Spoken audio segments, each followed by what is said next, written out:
hai đầu 05S trên thị trường hiện nay có rất nhiều những dòng 05S. Thì bây giờ xin được giới thiệu hai dòng, một dòng 05S phiên bản là cao cấp và bên cạnh đây là dòng 05S phiên bản giá rẻ, tủ điện cao. Để cho anh em, đây là hai dòng đang được thị trường và sử dụng nhiều nhất. Đây là hai dòng được lựa chọn nhiều nhất hiện nay. Sự khác biệt giữa dòng 05S cao cấp và dòng 05S giá rẻ như thế nào thì ngày hôm nay thì tôi xin vừa giới thiệu cũng là vừa phân tích đến toàn thể các anh em để anh em hiểu rõ hơn, để anh em khi chúng ta lựa chọn để đầu tư đúng những cái dòng sản phẩm, đúng những cái nhu cầu theo cái mong muốn của mình. Đối với dòng 05S cao cấp này thì hệ thống về motor, lưỡi cắt cũng như là những chi tiết, từng những chi tiết của máy một như hệ thống piston đấy sẽ được hiện đại và được nâng cấp hơn. Như hệ thống motor sử dụng motor lõi 100% bằng đồng, motor cao cấp chất lượng hơn. Đó, và lưỡi cắt sử dụng là lưỡi cắt Tenryu công nghệ của Nhật Bản để giúp cho anh em cắt sẽ sử dụng sẽ được lâu dài. Như anh em được nhìn thấy trên này, hệ thống mặt bích của dòng 05S này thì sẽ nhỏ, chỉ vừa cái đường lưỡi ra, tức là độ chính xác, yêu cầu độ chính xác và độ đảm bảo ổn định sẽ được cao nhất, sẽ cao hơn so với cái dòng 05S giá rẻ bên cạnh đây.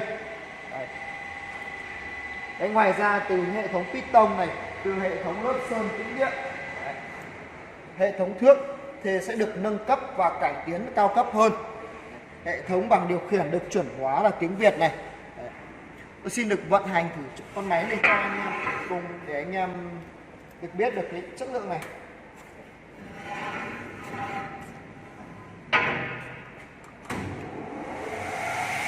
Như anh em nghe thế này, tiếng khởi động rất là êm, khởi động rất là êm. Và khi cắt ra các thành phẩm, cắt nhôm thì cái vết cắt rất là ngọt và sẽ rất là êm. Cái chất lượng lưỡi cắt motor đều đảm bảo cho anh em. Và bên cạnh đây thì là dòng 05S phiên bản giá rẻ này. Thì về cơ cấu thì hai dòng sẽ gần như tương đương nhau, đều có hệ thống hãm hơi, đều có hệ thống bảng điều khiển rời và giá ghế nhôm. Đấy. Và cái dòng sản phẩm này thì thiết kế thêm là hệ thống tủ điện to cho anh em nào chúng ta là cái phân xưởng chúng ta rộng, chúng ta có thể đầu tư hệ thống tủ điện to này. Hệ thống là đây là cái vòi phun dầu thông minh. Đây là hai con cảm biến của hệ thống là vòi phun dầu thông minh và có hệ thống là đèn báo. Xin lưu anh em, đây là dòng 05S phiên bản giá rẻ. Ngoài ra thì hệ thống motor lưỡi cắt của dòng sản phẩm này thì sẽ được là hệ thống lưỡi cắt là dòng Wagen, chúng tôi nâng cấp Wagen là loại tốt. Và dòng motor là dòng motor lõi 100% bằng đồng. Dòng này thì cái chất lượng cũng như sự ổn định của dòng sản phẩm 05S hàng giá rẻ này thì sẽ không bằng dòng hàng cao cấp bên kia. Đây anh em, miệng lưỡi rất là to này. Để chúng ta sử dụng một thời gian thì có thể là hơi biêng, sau đó anh em có thể phải mất công căn chỉnh lại. Đây là sơ qua của hai dòng máy cắt nhôm hai đầu 05S này. Còn về cơ bản thực tế thì xin được kính mời toàn thể các anh em cùng đến cái trải nghiệm sản phẩm để cắt nhôm. Khi cắt nhôm thì anh em sẽ hiểu rõ hơn cũng như là biết được cái chất lượng của sản phẩm. Với dòng 05S này khi cắt nhôm thì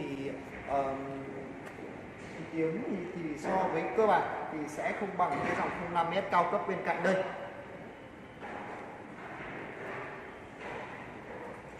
Thì hiện tại công ty cổ phần Vinmart chúng tôi đang phân phối trực tiếp tại 64 tỉnh thành và các quận huyện trên cả. Và một lần nữa thì xin được trân trọng cảm ơn toàn thể các anh em cùng theo dõi video của công ty chúng tôi.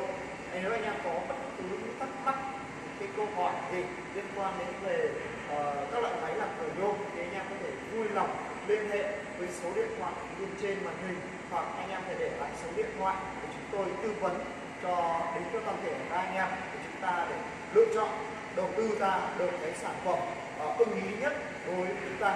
Đối với mình xin được trân trọng cảm ơn toàn thể các